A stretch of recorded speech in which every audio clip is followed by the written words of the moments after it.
So good morning again and welcome at the Co-Production Forum. Bienvenue à la deuxième session à la table ronde sur les remakes et adaptations intra-européennes.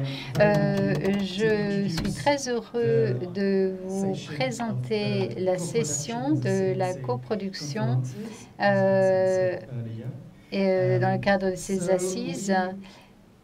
We went on a bridge in Scandinavia and then Nous avons établi un pont entre la France et le Royaume-Uni. Nous avons aussi coopéré avec la Scandinavie. Il y a eu pas mal de succès de séries européennes et donc je pensais que c'était important d'avoir une discussion à ce sujet. Je vais donner maintenant le micro à Nico Franks de C21. Bonjour à vous tous, c'est un plaisir pour moi que de vous présenter notre table ronde de ce matin, les remakes et adaptations intra-européennes, études de cas HBO Europe. Le processus de l'adaptation de la série norvégienne Mammon, qui a été diffusée en Norvège et qui a été adaptée à 2 reprises par HBO Europe, la Pologne et la République tchèque. Je vais vous présenter mon premier intervenant, Vegard Eriksen Stenberg, qui est l'auteur de Mammon, cette série norvégienne. Herman Eriksen, qui est un autre auteur de Mammon. Noel Hedges, qui est le directeur exécutif des contenus de DRG au Royaume-Uni. Isa Kopoch, producteur délégué du remake polonais HBO Europe. Ratislav Schleyer, producteur du remake tchèque. Et Jonathan Young, producteur délégué HBO Europe. Et enfin, et non des moindres, Anthony Root, qui est le directeur exécutif de la programmation originale et de la production HBO Europe, qui va nous présenter la stratégie de HBO Europe. Oui, mon introduction sera très brève. Nous n'avons que 60 minutes pour voir quel est le processus d'adaptation de cette magnifique série norvégienne en 2 autres adaptations. Mes collègues vont pouvoir en parler. Nous avons fait de la programmation originale chez HBO pour les fictions depuis 2010. Ça fait notre 6e année. On a fait un mélange d'adaptations de formats existants, notamment HBO aux États-Unis, and Treatment. Et pour donner le contexte de Mammon, c'est de vous montrer tout ce que nous avons fait et pour vous montrer l'équilibre que nous avons atteint entre les originaux et les remakes. Et j'espère que vous pourrez voir un petit peu notre philosophie. Donc, on va regarder la vidéo. C'est une très brève vidéo qui vous retrace un petit peu tout ce que nous avons essayé de faire.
Voilà l'impact qu'a HBO Europe en Europe de l'Est avec ses productions locales.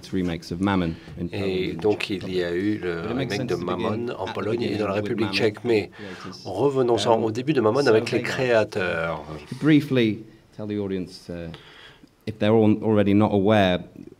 Vegard, parlez-nous de Mammon. De quoi s'agit-il? Quelle est la source d'inspiration? Pourquoi cette série a-t-elle connu le succès qu'on lui connaît? Eh bien, nous cherchions une histoire sur deux frères. Il se trouve que nous sommes frères en quelque sorte. Il y en a un qui est sympa, par hasard. Bref, c'est l'histoire de deux frères. Ça, c'est le point de départ. Un petit peu un remake de la Bible, en quelque sorte. Bref, on raconte l'histoire d'Abraham et ça raconte ce que l'on est prêt à sacrifier. Ça, c'est l'histoire, et puis évidemment, on se penche sur ce qu'on n'est pas prêt à sacrifier. Et de ce point de vue-là, nous avons créé Mammon. À toi d'expliquer maintenant. Pour les gens qui ne connaissent pas la Bible, il s'agit de cupidité. Jésus, dans la Bible, dit on ne peut pas choisir entre deux choses. Donc il faut être bon. Voyons le Mammon original maintenant. Sånn som dette, det skal ikke være personlig. Han må ta ansvar. Daniel Verås har underslått 2,3 millioner kroner. Du kommer til å komme i fengsel for dette. Ledelsen i Hydro har gått gjennom påstanden om uoverensstemmelser som er blitt fremsatt, blant annet i Aftenavisens artikler.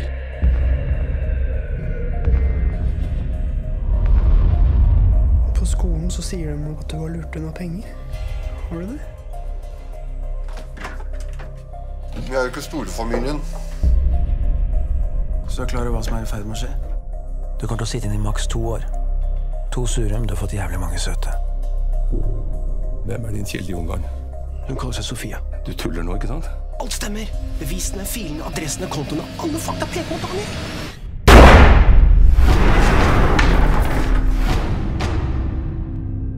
Sofia, kilden. Det er broren din du har hatt kontakt med.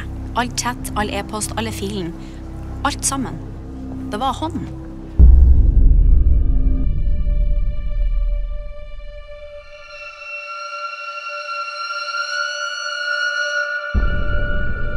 Dette er Daniels siste hilsen.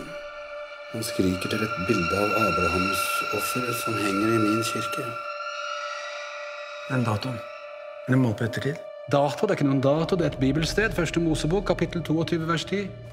Og Abraham strakte frem hånden for å offre sin sønn.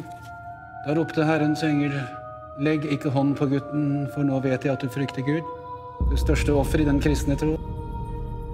Offre sin egen sønn. 22.10. Det er en dato. Det er den datoen Daniel tok sitt eget liv. Nå ruller snøballen, og den er det mulig å stoppe. Abraham! Nei!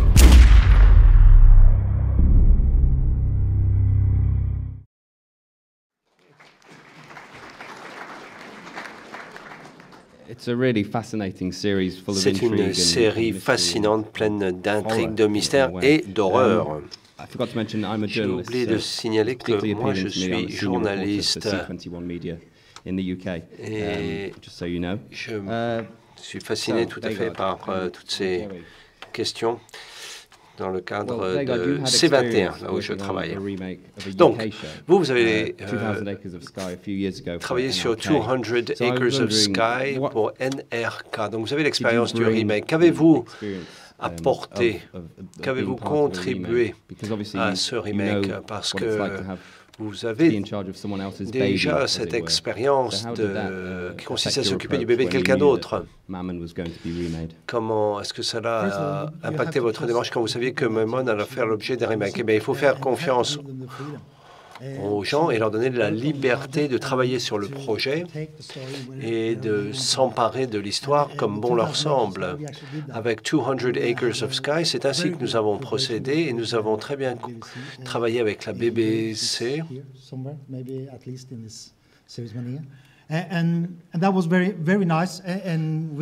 Et c'était très chouette parce que on avait beaucoup de liberté d'agir. Et la version est différente de la version de la BBC. On fait une adaptation locale pour que ça fonctionne. Il faut raconter l'histoire à son propre public. Il ne s'agit pas de plagier. Hein. Il faut adapter, c'est de la créativité là-dedans.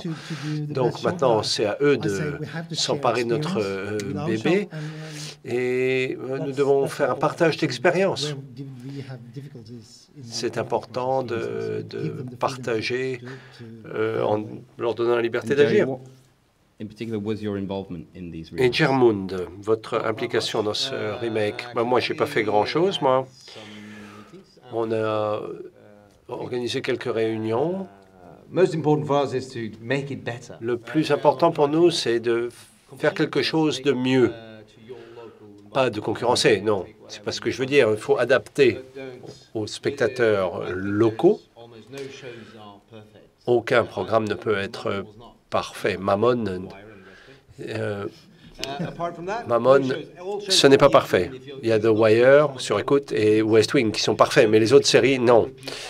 Donc, ne répétez pas nos erreurs, c'est ça le mot d'ordre. Il faut que ça soit mieux, un remake. Et c'est très chouette de comparer les deux. Et les deux bébés émanent de la même mère, si je peux dire. Oui, quelle métaphore familiale et de procréation, c'est formidable.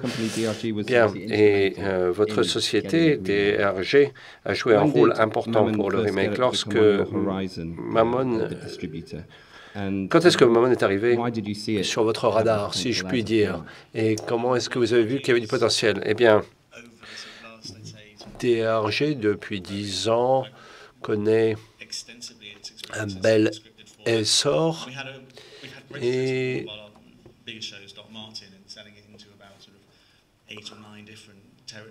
on a eu la possibilité de vendre sur 8 ou 9 territoires, donc on avait l'expérience d'un programme précédent avec notre équipe commerciale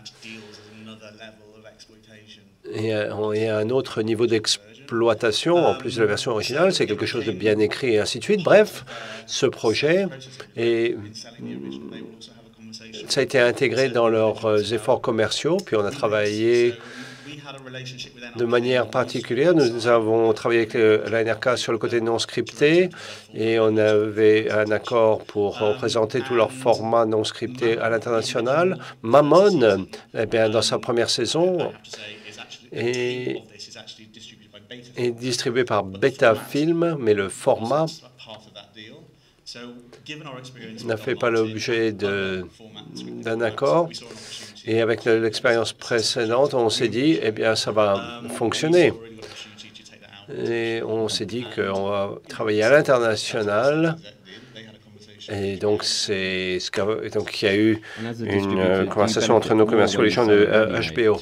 Est-ce que, lorsque vous vendez le produit fini, est-ce que c'est plus bénéfique quand vous vendez simplement les droits de format? Pas nécessairement, ça dépend de votre interlocuteur. C'est un autre niveau d'exploitation. C'est pas aussi facile que de vendre un bout de bande magnétique enregistrée. Sur certains territoires, cela peut remplacer la vente du produit. Donc, vous vendez le script, le scénario, le format, et ça vous permet de générer des revenus à partir des droits de propriété intellectuelle. Certains territoires sont prêts à payer plus pour le produit fini. Et voilà, donc il y a plusieurs sources de revenus. Et vous, vous êtes le producteur exécutif du remake polonais. Quelle contribution vouliez-vous apportez-vous? Quelle était votre démarche? Eh bien, lorsque l'on traite le format, il faut se pencher sur le récit. L'histoire est-elle fascinante? Alors évidemment, ce n'est pas très passionnant si on vous dit que c'est adapté à partir de la Bible, mais bon, Si c'est bien fait, pourquoi pas? Et c'est le cas. Et ce qu'a fait Gjermund, c'est tout à fait fascinant. C'est sous forme de thriller.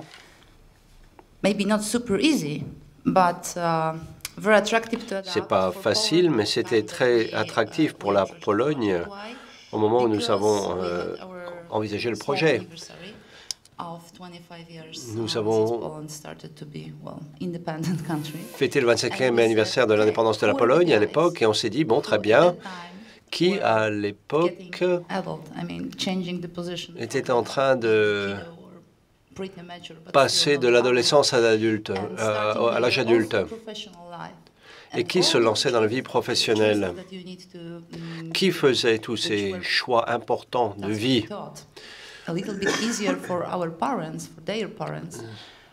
qui étaient en proie à des difficultés plus que leurs parents. Eh bien, on s'est dit, voilà des gens qui représentent bien ce qu'est devenue la société polonaise aujourd'hui. Je ne suis pas en train de vous dire qu'on a inversé le cours des choses, mais les gens qui ont créé Pacte dans sa version polonaise sont les gens de la génération qui ont atteint l'âge adulte au moment de la transformation de la société polonaise. Ça, c'est important. Par ailleurs, cette histoire sur le journalisme, ça nous a intéressés. C'est un sujet qui n'est pas souvent abordé. Et bien sûr, c'est particulièrement pertinent aujourd'hui avec les Panama Papers, n'est-ce pas? Pacte, la version polonaise de Mammon. Macie duże pieniądze. I to jest problem. Co można zrobić z taką kasą? Co trzeba poświęcić, żeby ją zdobyć? Komisja powołana przez zarząd Hydro przeanalizowała zarzuty przeciwko dyrektorowi Danielowi Grodeckiemu dotyczące domniemanej defraudacji środków. 8 milionów? Jakim cudem oni tego nie znaleźli? Widocznie nie wiedzieli, gdzie szukać. Pójdziesz do więzienia. Więzienie nie jest dla takich jak ja, kochanie. Jesteś moim bratem. Nic nie zmieni w tym artykule, żeby było jasne. Kto jest twoim informatorem?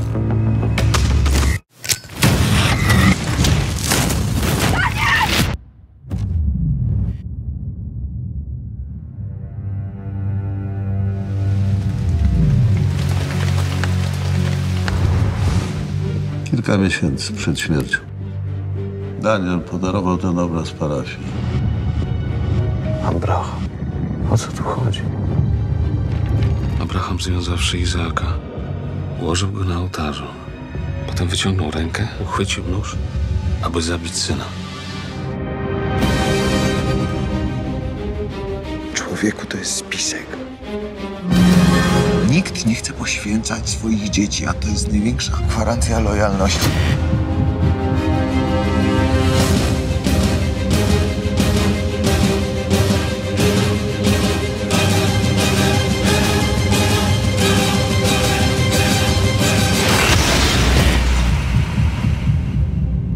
To jest dużo większe niż myślisz.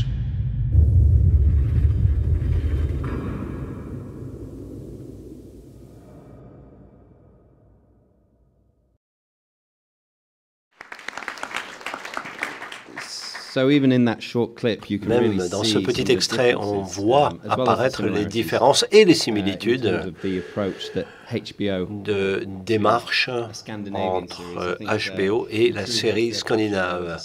Chez HBO, évidemment, dans le premier épisode, on sait qui est qui du point de vue du sexe, et c'est plus obscur, n'est-ce pas? C'est plus sombre.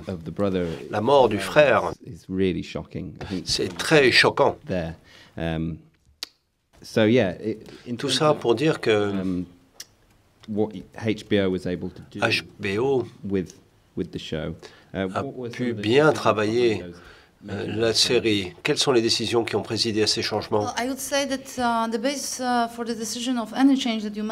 Eh bien, quel que soit le changement qu'on apporte, il faut se poser la question de l'histoire qu'on veut raconter. Nous avons l'histoire, mais on veut faire notre propre version locale. Et il faut trouver l'angle pour raconter l'histoire pour le public local. Si vous faites une adaptation, il faut avoir l'impression que l'histoire va plaire à votre public, évidemment.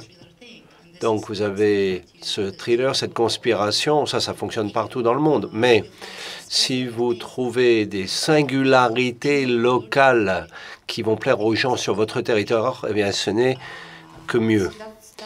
Donc c'est ça notre démarche. Évidemment, on opère des choix.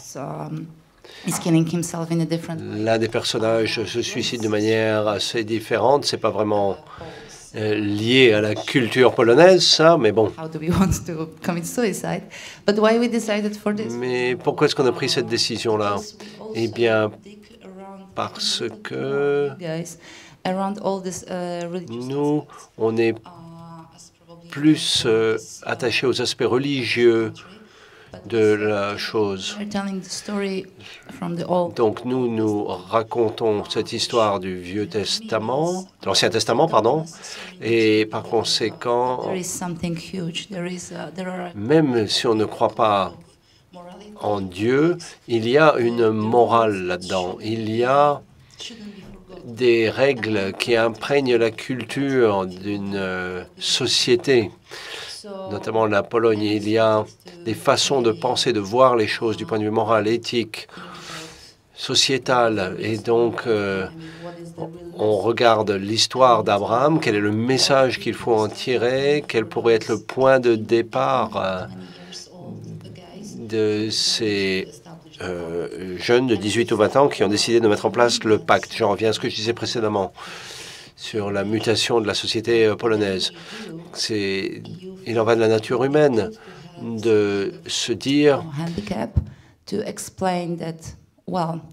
qu'il faut justifier ces actes par certaines motivations. Et c'est là qu'il faut veiller à être fidèle au récit. Donc bref, l'aspect religieux. Et l'autre chose importante pour nous, c'était la façon de dépeindre la ville de Varsovie. Varsovie a été surexploitée à la télévision polonaise. Donc nous avons voulu dépeindre la ville de Varsovie de manière différente. Nous voulions que la ville soit un personnage.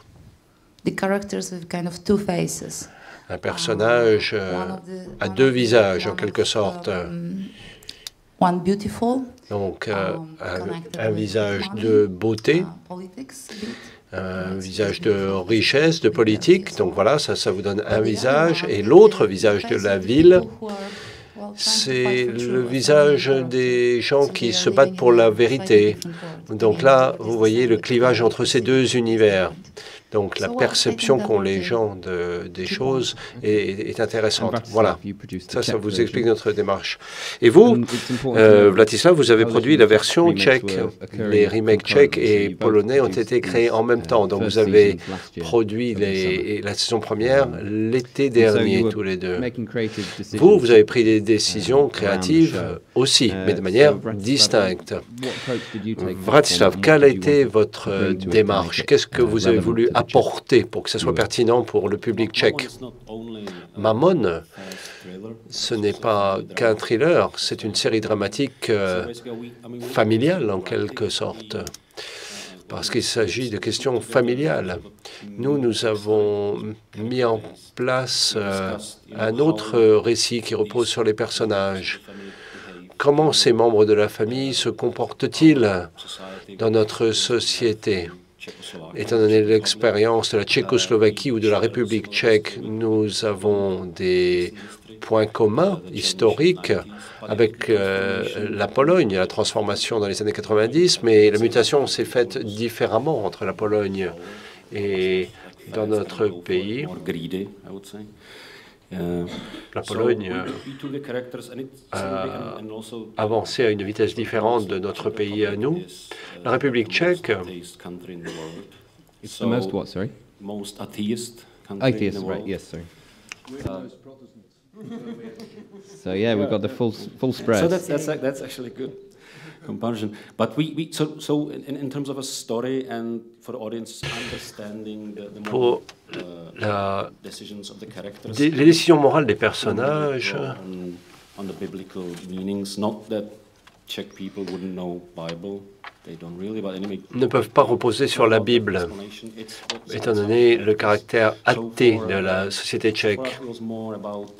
Probablement une des sociétés les plus athées du monde. Bref, 3 générations d'hommes.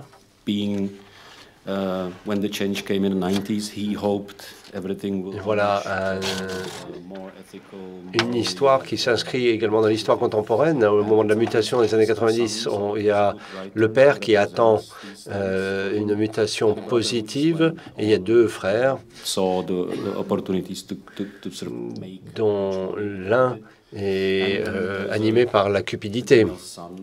Et il y a le fils qui se trouve entre les deux. C'est un personnage du XXIe siècle, mais ne partage pas les valeurs de son père, mais il est confronté à cette situation du suicide et ainsi de suite. Donc voilà comment nous avons travaillé les personnages. Et évidemment, cela a évolué au fil du temps.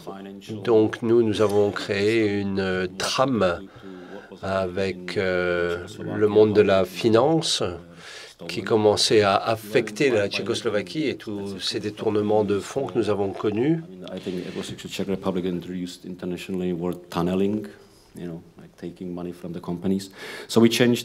Donc nous avons adopté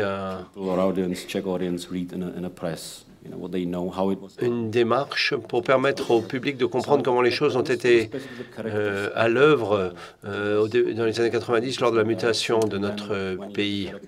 Donc on met en place les personnages, on a le récit, on a le passé des personnages et c'est ainsi qu'on avance. Jonathan. Jonathan, parlez-nous de la stratégie d'HBO pour ce qui est des remakes en local, plutôt que d'investir dans de la programmation originale. Sorry, could you speak a bit closer to the mic? Thanks.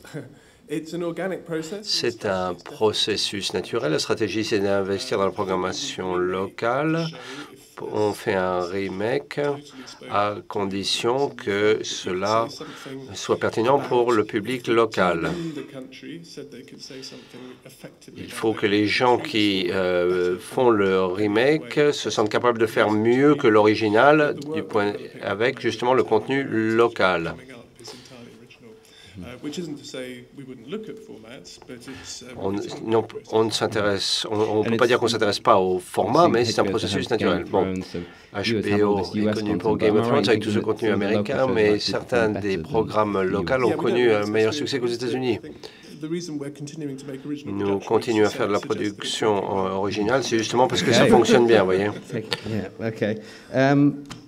So, Vegard and Jerry, going back to you guys. Vegard et Germund, qu'est-ce qui vous a le plus surpris dans les remakes? Mettons l'accent sur un personnage, le père des 2 frères. Les producteurs polonais ont décidé de changer le passé. Donc, ce n'est pas un prêtre dans la version polonaise. Parce qu'on ne peut pas avoir d'enfant quand on est prêtre catholique, il paraît. Ça ne se fait pas, il paraît. Voilà. Et donc, il vient de l'armée. Mais on me l'a dit, hein. Moi, je n'y avais pas pensé, personnellement. Oui, donc oui, l'armée, c'est mieux. Donc, quel impact est-ce que ça a eu sur le récit? Et bien, le point commun entre toutes les versions, c'est que le père qui traite deux fils différemment, et nous avons rencontré des gens qui nous ont dit que c'était impossible. Si vous avez deux enfants, vous allez les traiter de façon tout à fait équitable. Alors qu'on sait que c'est pas vrai. Hein. Not our father, he's super nice to both. Yeah, but that is the common thing. Donc ça, c'est le point commun entre les différentes versions. Et la version polonaise est plus sombre, encore plus sombre que notre version, s'agissant de la description du personnage du père. Hein.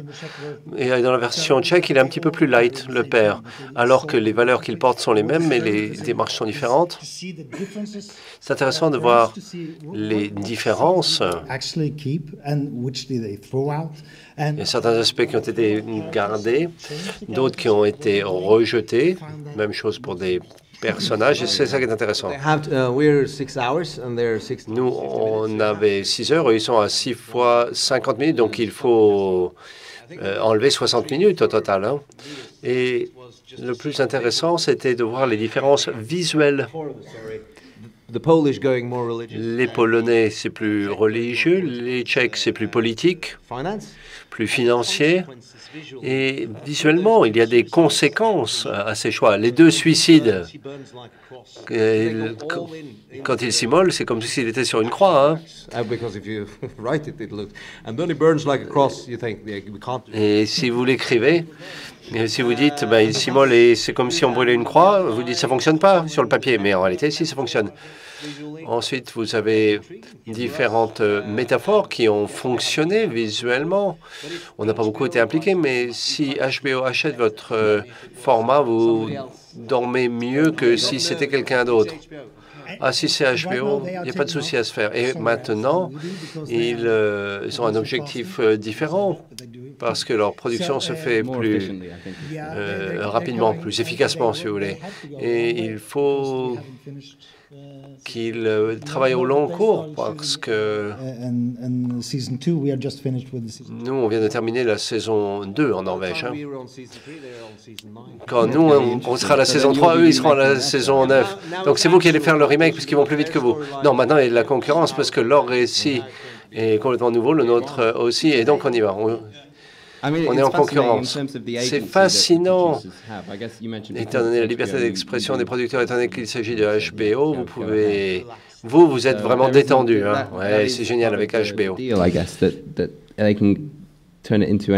peuvent faire ce qu'ils veulent en réalité. Ils peuvent aller envisager 10 saisons ou même davantage. Moi, mon remake idéal, c'est Homeland. Vous avez le dilemme essentiel au départ, mais ça change considérablement. Il n'y a pas Carey Matson dans les deux versions, évidemment. Et il faut que ça soit un point de départ intéressant pour faire un remake. Ce n'est pas simplement de la traduction brutale, littérale. Il faut une adaptation intéressante. Et encore une fois, il faut que ce soit mieux que l'original.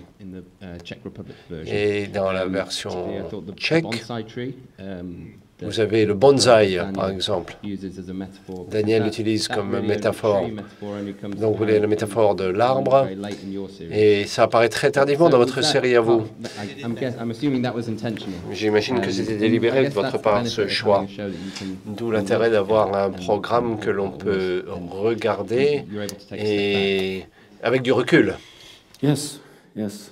No, at the bonsai, I mean, there's more things like this in the story. That's the phase where you sort of go back through the scripts and vous revenez sur le scénario et puis vous essayez de mettre quelques allusions. Vous voulez leur donner des indices à aux spectateurs. Mais le concept a été très bien élaboré. Et on essaie d'ajouter des petites allusions, des petites choses. Et il est important de respecter les spectateurs. Est-ce que vous avez une question? Je crois qu'il y a un micro qui se balade. Merci d'attendre le micro. Nous avons une question ici, devant. If you could introduce yourself as well, please. Hello, my name is Murat Evgin. I'm a film. Je viens d'Istanbul. Je suis dans le domaine. Je suis cinéaste. Et je suis compositeur. Est-ce que la musique, vous la composez dans chaque pays pour cette série télévisée ou pas? Oui, bien sûr. La musique est un élément extrêmement important en post-prod. Et ce serait difficile pour moi d'imaginer que vous utilisiez exactement la même musique partout. Mais il y a 3 compositions différentes. Si.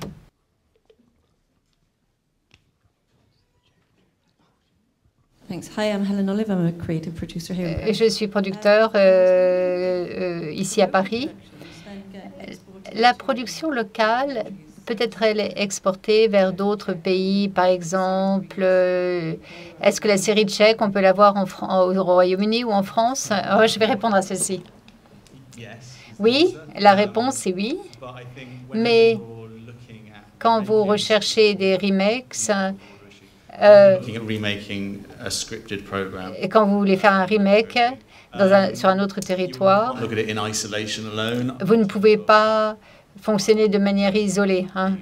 Vous ne pouvez pas exporter cette version finale. Il faut toujours vous demander quel est l'impact au niveau de l'international par rapport à la version originale. Et si vous versez l'original, si vous, en général, vous attendez que la version originale devienne un succès et avec Pact et Mammon. Heureusement, les productions ont été vraiment formidables du point de vue de la qualité, mais il faut voir où est vendue cette version Mammon en Norvège. HBO a un réseau international et évidemment ça aide beaucoup. Mais pour ce qui est de l'avoir en France ou au Royaume-Uni ou aux États-Unis, tout doit être... tout dépend de la stratégie du programme et des autres versions du programme. Et c'est un peu le travail du distributeur quelque part. Il faut commercialement trouver la meilleure façon. Et pas seulement une question d'argent, c'est d'avoir la meilleure approche pour avoir une version française, ou est-ce que la meilleure approche, c'est de vendre Pact en France? Voilà, il faut toujours réfléchir à ces questions. On regarde toujours le côté commercial, mais pas uniquement cela. Parfois, ça n'a pas de sens. On va regarder la version tchèque de Mammon.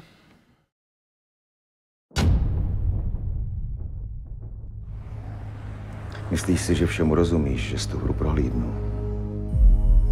Ale ve skutečnosti nevíš nic. Děje se něco. Ten, kdo tu hru hraje, má moc dohnat člověka k tomu, aby se zabil. Mám ze zákona právo chránit svůj zdroj. Váš zdroj možná zavraždil vašeho bratra. Vidíš strom a myslíš si, že vidíš všechno. Přitom vidíš jenom z kořene. To podstatní se odehrává dole u kořene. Něco mi chcete říct, ale bojíte se.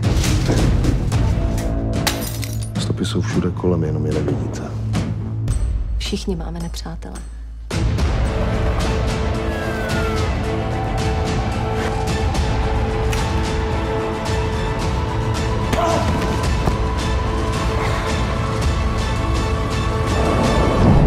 Přestaň se chovat, jako bys neměl co ztratit.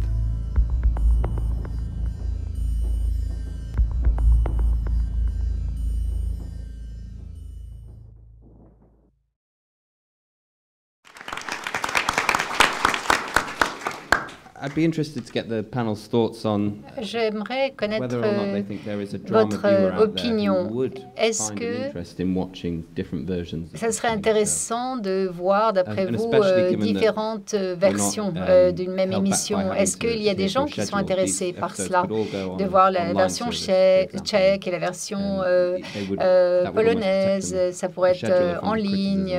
Et est-ce que maybe Noel. Je ne sais pas à qui je peux poser la question. Est-ce qu'il y a un potentiel pour cela? Micro, s'il vous plaît. Désolé, mais il n'y a pas de micro.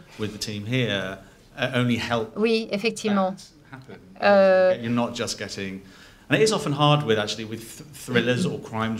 Avec les séries criminelles, avec des séries, quand il y a des intrigues, c'est difficile de faire des remakes et de répliquer les choses. Donc, il y a certains changements subtils en matière de production qui ont été faits et qui donnent la propre identité. L'export fait une grande différence. Il y a des gens qui aiment l'original et qui veulent voir aussi ce qui a été rajouté dans les remakes. Donc, oui, effectivement, il y a un intérêt. Il y a un intérêt pour répondre à votre question. Ils aiment l'original, mais ils voient aussi les différences ailleurs. Ils aiment voir les différences ailleurs. Mais c'est pas pareil que lorsqu'il y a un meurtre, par exemple, et vous élucidez le meurtre. Donc, il y a un format qui s'adapte davantage et d'autres qui se prêtent moins à la réplication. Vous pouvez voir Pact et la version tchèque, pas seulement en Norvège, mais ailleurs. En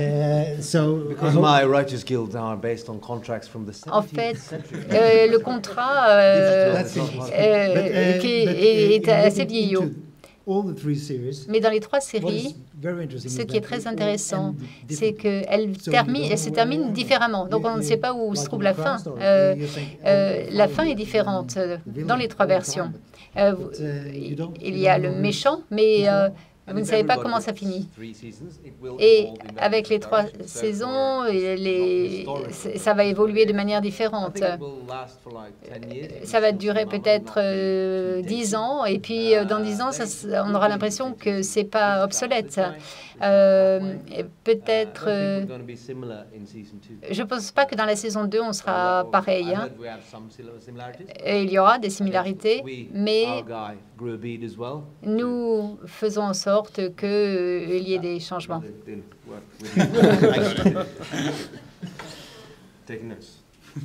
Wetzler. Comme on l'a dit précédemment, en tchèque et en polonais, il y a des différences au niveau des personnages. Pour moi, c'est intéressant de voir Mammon en polonais parce que j'ai appris quelque chose en ce qui concerne les personnages. C'est divertissant, mais ça dit aussi quelque chose sur la société, si vous voulez. Donc, je pense que le public s'intéresse aussi à ce genre de choses en Europe parce que moi, j'aime bien voir la même histoire, mais vue par 2 pays différents. C'est absolument intéressant pour nous.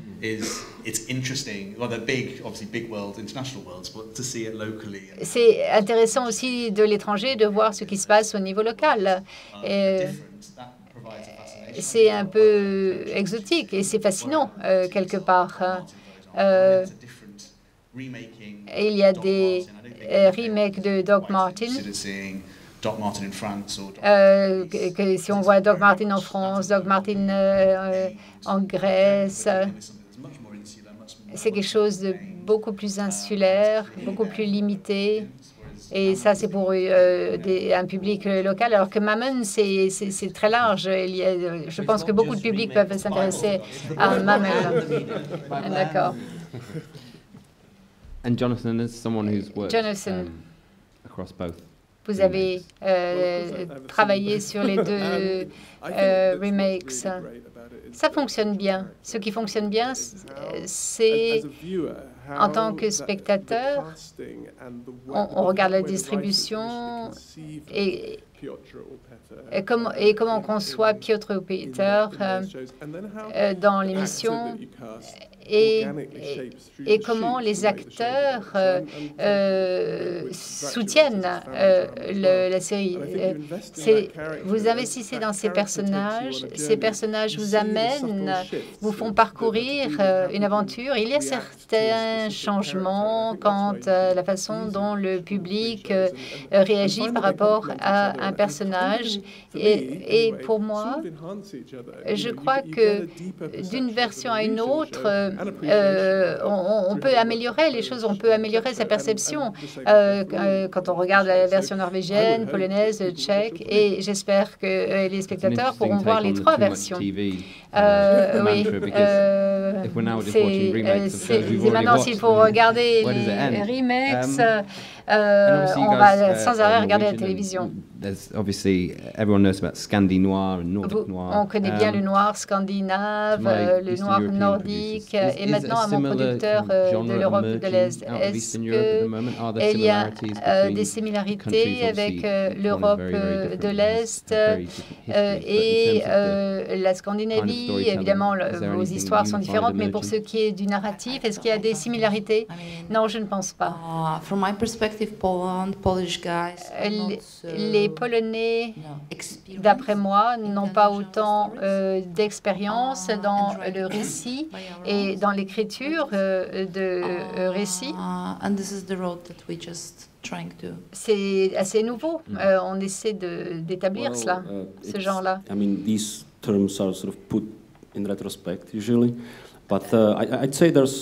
Je dirais qu'en Europe centrale, il y a des choses qui se passent avec HBO. Les Tchèques aiment se divertir. Ils aiment les comédies noires aussi. Ça décrit pas mal de films tchèques, un peu du style des Coen Brothers. Et on voit un modèle comme ça qui se dégage dans le cinéma tchèque et aussi à la télévision, ce genre de comédie noire. Vous voulez dire quelque chose? Non, je voudrais tousser simplement. And in terms of Jonathan, vous avez dit que la production originale et les idées originales attirent le focus de HBO. Est-ce que c'est important de produire une nouvelle émission ou de faire des remakes? Ce qui est clé, c'est le mot original. Si vous voulez faire un remake, il faut le faire de manière originale. Mais plutôt que de tout recommencer, ça c'est un grand saut dans l'inconnu, notre brief, c'est de faire en sorte que ça ait l'air original. Oui, il y a une sorte de filet de sécurité, mais le risque, c'est qu'on ne va pas assez loin dans cet espace original avec le remake. Et avec ce format, il faut vraiment prendre l'idée originale et s'appuyer dessus pour le remake. En fait, pour le remake tchèque, il y a quand même beaucoup de choses tchèques et pareil pour le remake polonais, il y a des éléments vraiment polonais. Mais il y a aussi beaucoup de similarités.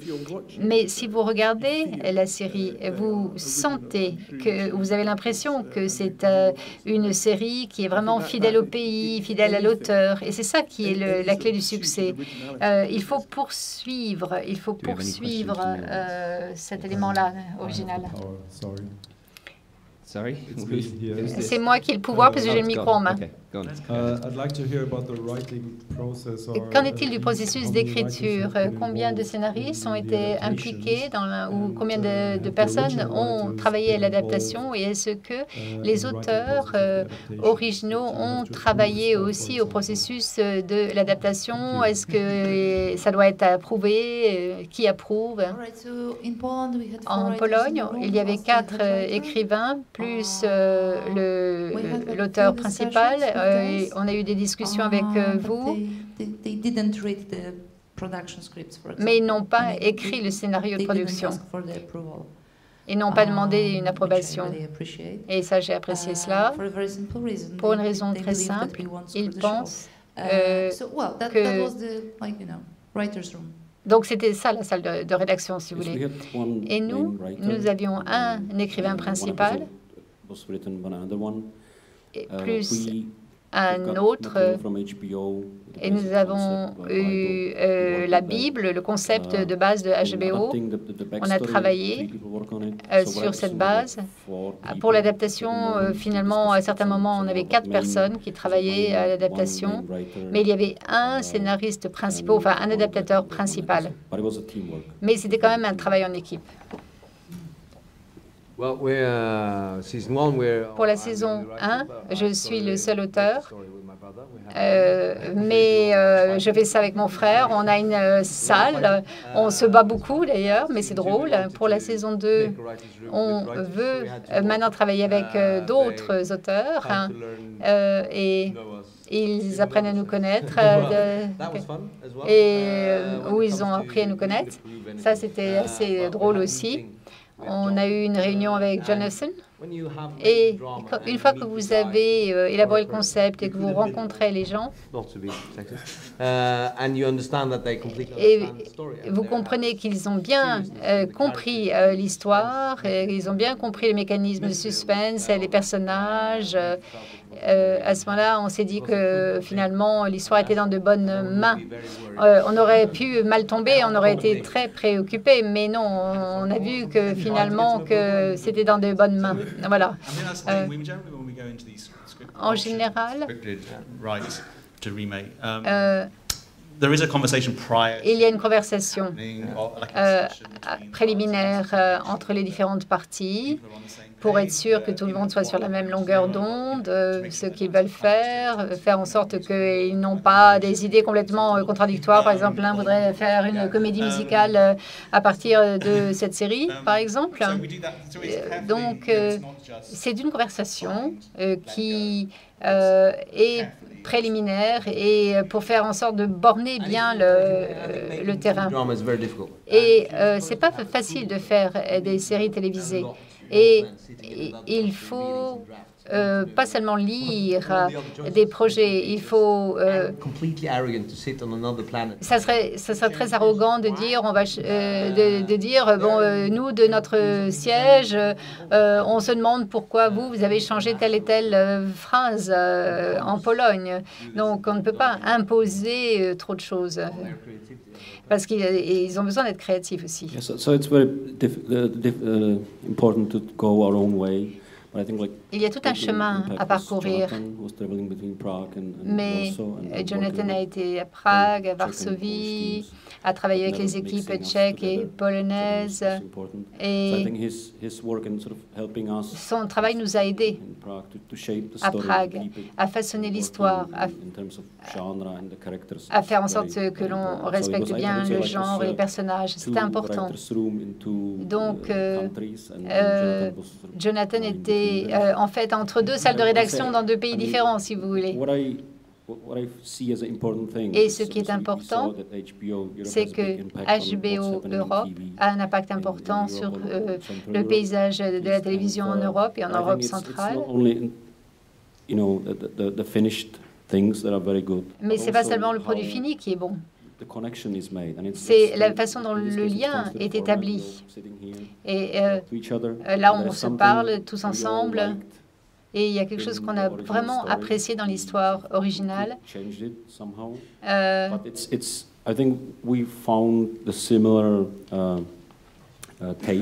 Mais on a eu le même goût, si vous voulez.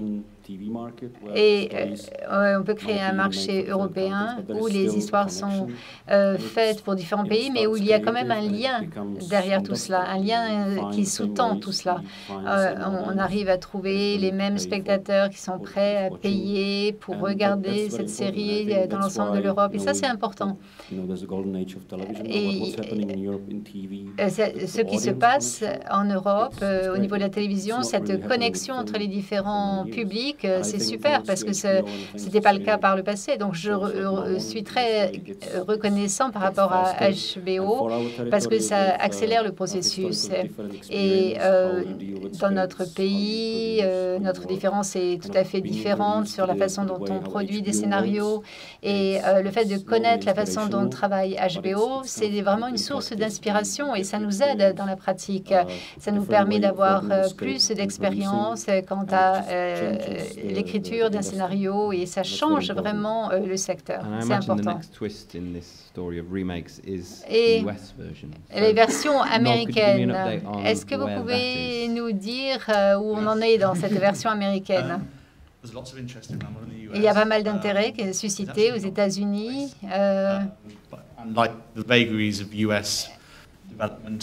Il y a beaucoup de choses qui bougent, beaucoup d'intérêt exprimé par plusieurs parties. Mais les options du départ n'ont pas conduit à un pilote pour différentes raisons. La deuxième option non plus. Donc, on essaie une troisième option avec une autre partie, si vous voulez, partie prenante.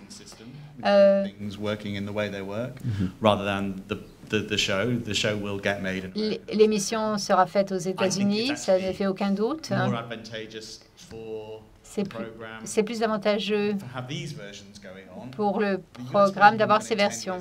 Peut-être que la version américaine sera un peu plus tard, mais on peut penser que Mammon va devenir vraiment quelque chose d'important au niveau international et peut-être pas forcément tout de suite aux États-Unis. Yeah, there was a bit of a gap, wasn't there? Est-ce que je peux rebondir sur ce qui vient d'être dit? Je suis une journaliste australienne basée ici et je travaille beaucoup pour le site web diffuseur étranger.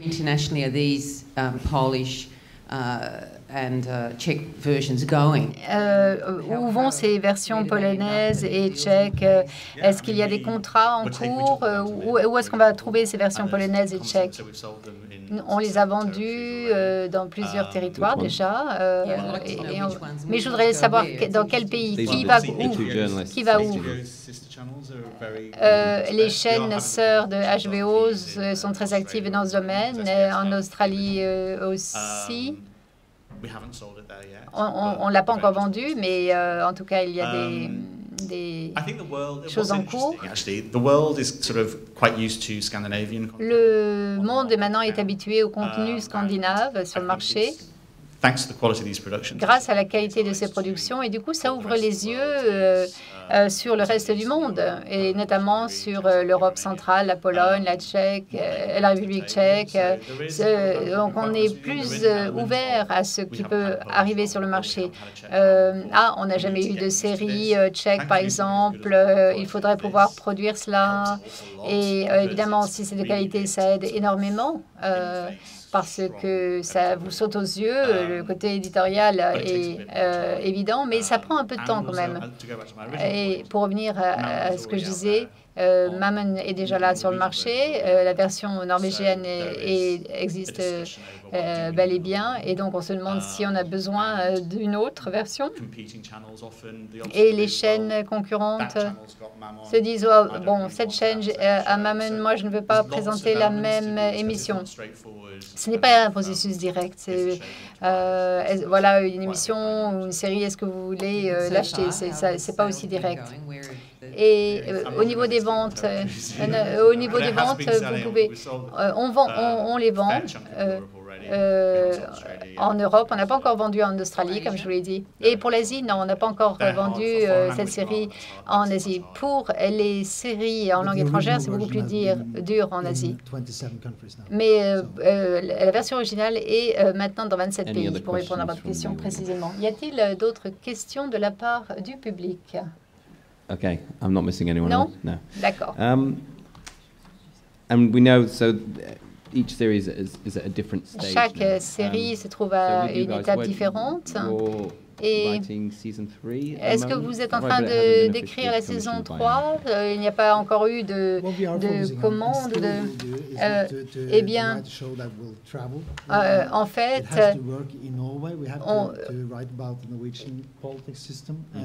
il faut continuer sur notre lignée et Il faut en faire un événement. En Norvège, tout le monde regarde Mammen le dimanche et en parle le lundi matin. Donc, il faut qu'on continue dans cette veine, et c'est possible. Si les gens le regardent sur la télévision de rattrapage, eh bien, beaucoup de gens en parlent aussi. Et c'est notre job de continuer sur cette voie-là. Et vous produisez la saison 2? Oui, on devrait diffuser la deuxième saison cet automne. Très bien, superbe. Eh bien, je pense que nous n'avons plus de temps, sauf s'il y a encore une question. Une question encore, non? There should be a microphone coming to you. On attend le micro. Just down here. And this is the last one. No pressure. Make it about the Bible. Hello. I just have a question. J'ai une question concernant idea of remaking. Why do you choose la chose suivante. Pourquoi avez-vous décidé de faire un remake d'une série originale plutôt que d'essayer de vendre cette version originale dans les pays? En France, par exemple, on n'a pas décidé de faire le remake de The Office, on a regardé la version originale. Et comment vous prenez la décision de faire un remake? Pourquoi vous décidez de prendre un produit original et d'en faire un remake avec des éléments culturels d'un pays et de vendre ce format comme cela? Ça ne dépend pas toujours de nous. En fait, il y a beaucoup de décideurs. Bon, évidemment, on offre la version originale sur le marché international.